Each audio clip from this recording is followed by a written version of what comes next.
If your ex loves you and is either so scared or so stubborn that they will not allow themselves to reach out and they let the opportunity to be with you go, you did not fail them.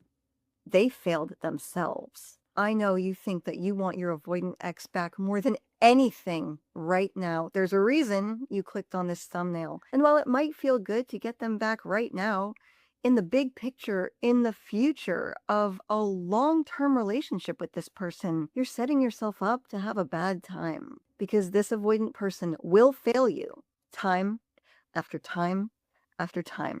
You know how I know that? Because they've already done it. But what do they care? Because in discarding you, they quite literally failed the relationship.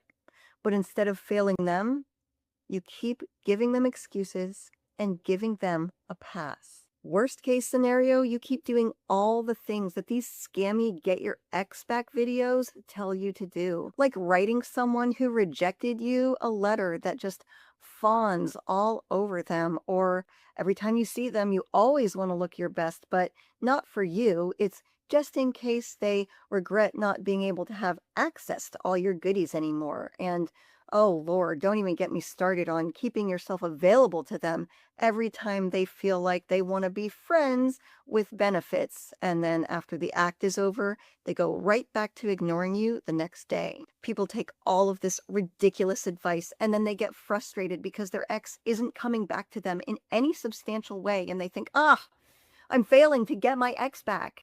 No, you are failing to get your ex back. You are purposefully failing yourself in these actions in order to try to get your ex back. And I am not saying these things out of judgment of you. Trust me, I have probably done embarrassing things that you haven't even thought of yet. But it took me almost 20 years to learn that failure can be used to attract your avoidant ex back into your life in a really positive way. One where you are actually getting what you want. So if you're ready to learn why failure is the best all-around strategy when it comes to becoming your avoidant ex's ultimate fantasy, then grab that bottle of nail polish and let's talk. Healthy people, unhealthy people, it doesn't matter. Anyone who wants you back in their life, they will find a way to get to you. And it's exactly the same with your avoidant ex who suddenly realizes that you're failing to hang around for them. And suddenly I was attracting toxic people who wanted me back in their life because I finally failed to see them as my only option. There is always another option. It is never okay to be in a relationship where you completely lose yourself until the day you look in the mirror and you don't even recognize yourself anymore. What happened to the person that you always dreamed you wanted to be? Because this ain't it. People break up for all kinds of reasons. And once you fail to wait around for the ambivalent tire kickers, the right people will come back to you. And as for the people who let fear and ego stop them from being in what they know could have been an awesome relationship, let them go on to their revolving door of shallow relationships that will either never pan out or they'll find a relationship that only succeeds because they suckered some poor, anxious soul into giving up the dream they always had of a reciprocal, loving relationship. And they completely failed themselves. A lot of times it's hard for us to let go because we get anxiety about what our life is going to look like, especially when we've been discarded. When there is a discard, there's no time for you to sort of like recalibrate and even begin to adjust to this new life you have, where this person that you loved, who you were texting every day, they're just gone. Discarding people and then ghosting them or coming back months later and breadcrumbing them and disappearing again. It is one of the most vile things that you can mentally do to another human being. And I know why you have the fear. There are days where it does suck to be alone, and it's probably gonna suck while you're going through this process. And if you want to detox your love life, you're gonna have to fail to have a date lined up for the weekend. And I highly doubt that an avoidant personality wants a regular, consistent date anyway. But you gotta fail to swipe right on people that you're not really interested in just because you have some fear of being alone. But once you do get through it, this memory will bring you positive feelings of listening to yourself and not ignoring what you ultimately need when it comes to your relationships. I would like to take a moment to acknowledge a viewer who, I will keep anonymous. He was discarded by a woman that he loved, and we were working together on his encouragement calls, battling his urge to wish her a happy birthday. And I'm happy to announce that he made it through, held his boundaries, and he failed to send her that thoughtful text. And even though it was her birthday, I still think his failure should be celebrated. And can I add something about human behavior? I think you guys should all know that even though he ignored her on her birthday, she still shortly thereafter sent him a happy birthday message on his birthday. Now, I know that if you've clicked on this thumbnail, receiving a happy birthday text from your avoidant ex that they initiated sounds like the dream. And I'd like to take a moment to talk about the mindset shift that you're going to experience once you get past the situation, and you will, and you finally begin to heal. And in our healing, we're able to look back at things with more clarity, and you're going to be like, oh, that's right.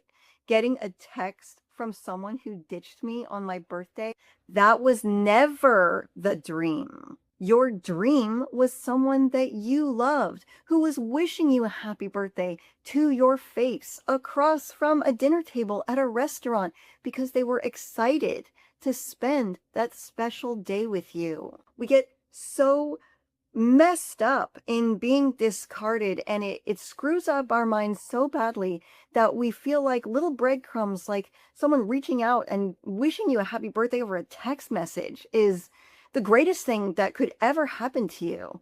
And it's crap.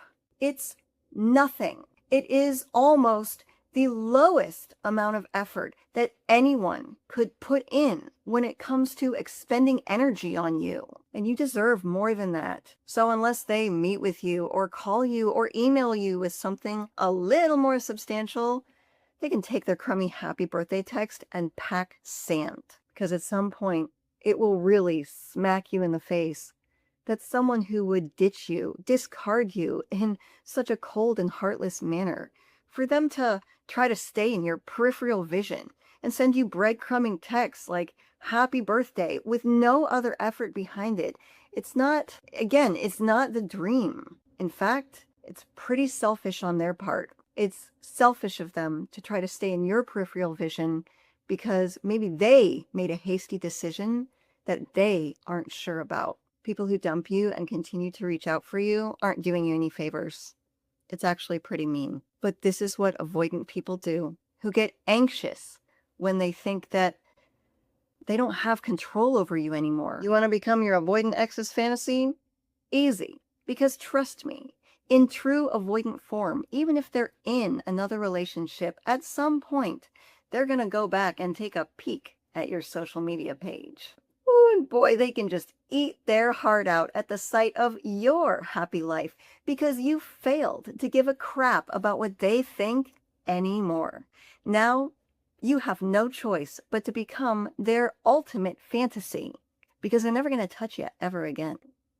See how that works? And let's face it, if you want somebody back in your life who is looking for a superficial or a half love, you're going to have to fail. Or let's put it this way, if you want an avoidant ex to fantasize about you and what could have been, you're going to have to fail. Fail to wait around for them, fail to cater to them, fail to allow them to bring you down to their miserable, lonely level because trust me, even in a half-love relationship, you still end up feeling alone. Fail to accept this lonely fate that your ex has all lined up for you and go out and kick some ass. Go get that promotion. Go get that fancy apartment. Go get that relationship that you have always wanted. And when people see you so happy, they're just going to write you off and think, man, they're so lucky. But you'll know You didn't gain any of these wonderful things from luck. They came from experiencing failure. I have personally failed so many times, and because I do care about you and your future happiness, I hope you experience a little failure today as well. Put your full attention on yourself and your relationships, but don't be afraid to fail cruddy partners quickly. Don't fail yourself in order to attract other people who are only failing themselves. Like attracts like. So to an avoidant, who is someone who's afraid to be true to themselves, if they see someone like you, someone who's willing to do the same thing, well, you're looking mighty fine. Welcome to the other half, where we know attraction is not just about looks. We also need to take care of the inner half, because trying to convince yourself that you can live with a relationship that makes you feel uncomfortable and triggers your anxiety will be a daily mental struggle that will only be sustainable if you become okay with failing yourself. Fail cruddy partners quickly. At least at the end of the day, you'll know you gave it your best shot. And when you give things your best shot and you still end up failing, when you look back, you'll be surprised how few regrets you have. That's when you'll begin to know that these relationships failed for a greater reason. And when you take these failures and you mix them with an insatiable desire to learn and improve and grow, you're not going to let this stuff take you down. You become unstoppable. Fail people who are failing you. And don't worry, because when you get good at respecting yourself, you will never have a shortage of opportunities on the horizon. And if you'd like to learn how to have self-respect they can't ignore, I'll put that video right here. My name is Maria Adriana. You did not have to live my life, but I certainly hope you can learn something from it. As always, thank you for visiting The Other Half.